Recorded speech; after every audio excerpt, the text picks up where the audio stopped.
What I thought it was a tragedy turned out to unlock my full potential as a woman and mom. When I was on week 20 of my twin pregnancy, my husband Holger and I went to visit our obstetrician for a routine scan. I was very excited, counting the days for this appointment and thinking we were going to receive very positive news. But what a bucket of cold water was thrown on us after she performed the scan. My diagnosis was full of risks and uncertainty. My cervix, which is the lower end of the uterus, had shortened to the point that I was at great risk of giving birth in the next coming days. My heart was beating very fast, and I felt a very strong empty sensation in my stomach as soon as we received this news. I felt my biggest dream of being a mom was falling apart in just seconds. And all I wanted was to escape from my reality.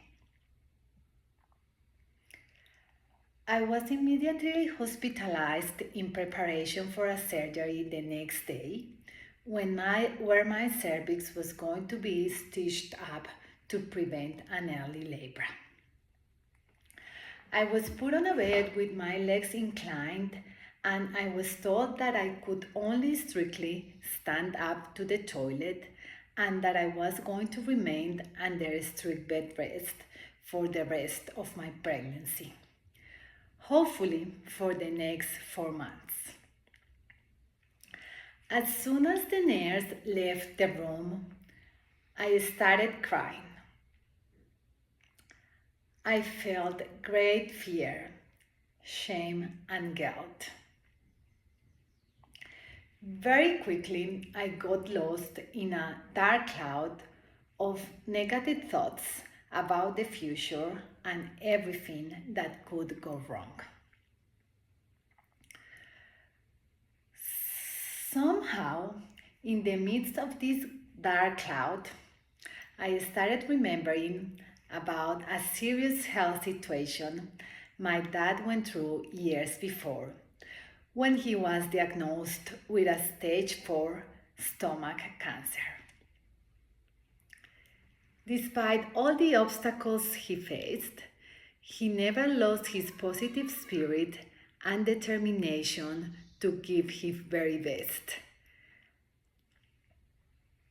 At that point, my dad was the role model that gave me the motivation I needed to do everything that was in my hands to influence, to bring to life my biggest desire of being a mom. My radiant energy and great determination brightened up 14 weeks journey full of risks and uncertainty. Along this journey, I encountered new complications that put at high risk the health of my sons. Despite all the stress, you might not believe, but through journaling, meditation, and gratitude practices, I managed to feel empowered, grounded, and content in many moments. I developed the most beautiful mind and body connection, something I had never experienced before.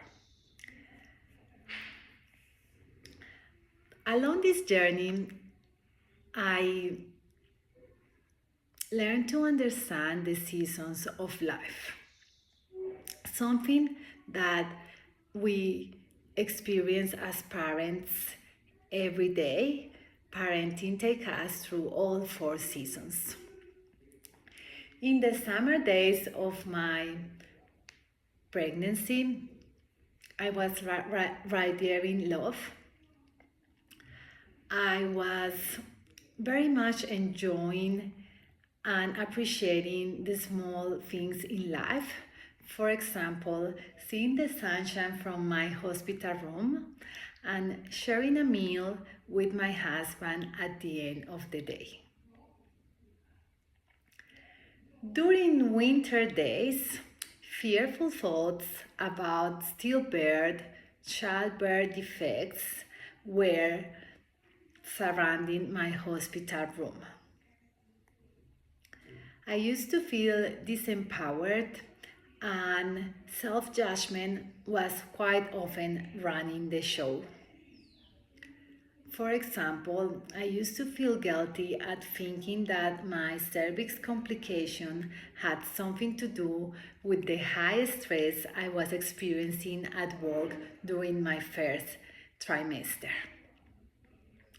On top of that, in moments where I was mean and probably not too nice to people who were there to help me, especially my mom, who came all the way to Colombia to support me, I was feeling ungrateful and not good enough for my behaviors towards her.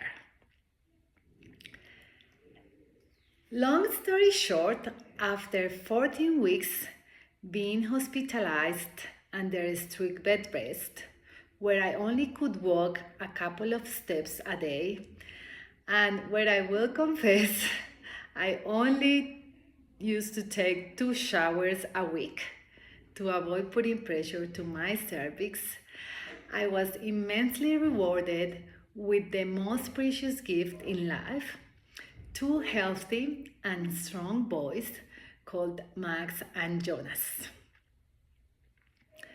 What I thought it was a tragedy is remembered today as a beautiful and tough journey that gifted me with tools that help me navigate the challenging stages of parenting two cheeky and playful sons. I would love to share two practices that helped me during the pregnancy and that today also help my parenting journey. The first practice is about accepting your emotions with self-compassion. And with this I mean, just yesterday, my sons Max and Jonas were having a fight.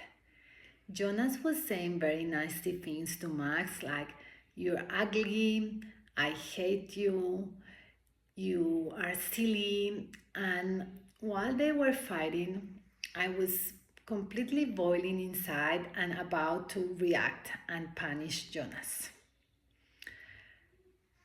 I was aware enough to pause, and I breathed 2 times, and I asked myself, what am I feeling right now? My answer was anger. Then I asked myself, where am I feeling the anger in my body? It was here in my chest. I put my right hand to show myself self-compassion. After this, I asked myself, what is beyond this anger? And the feeling was pain. I was feeling pain at seeing Max was very sad because of Jonas's comments. From this moment, I didn't react and I respond to this situation. This is a practice that I not always follow, to be honest. 80% of the times I react, but when I am aware enough to stop, pause, and understand what's going within me, I am able to respond instead of react. And I am able to have a nurturing conversation where my sons and I can learn and grow. The second practice is peer support. I know this is a very common practice, but I have found it extremely helpful. While I was pregnant, I reached out to some peer moms who had a similar complication, and I felt so reassured by their stories, and they really motivated me and gave me the faith to continue battling my challenges. At the moment, I am getting some peer support, actually having some conversations with twin moms whose kids are at school. My sons will start school next year, and I'm a bit lost whether I should separate them or whether they should stay in the same classroom. These conversations have given me good insights to make a decision about this important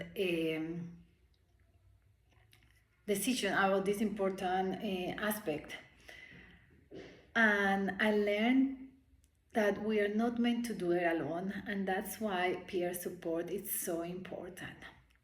And just to wrap up, there is a sentence that really resonated with me during the pregnancy and also today when I face challenging moments, and it is that when there is a bend of the road, it's not the end of the road unless we decided to make it the end. Thank you so much for your time, and now we will break down in some rooms. I'm happy to answer any questions you might have.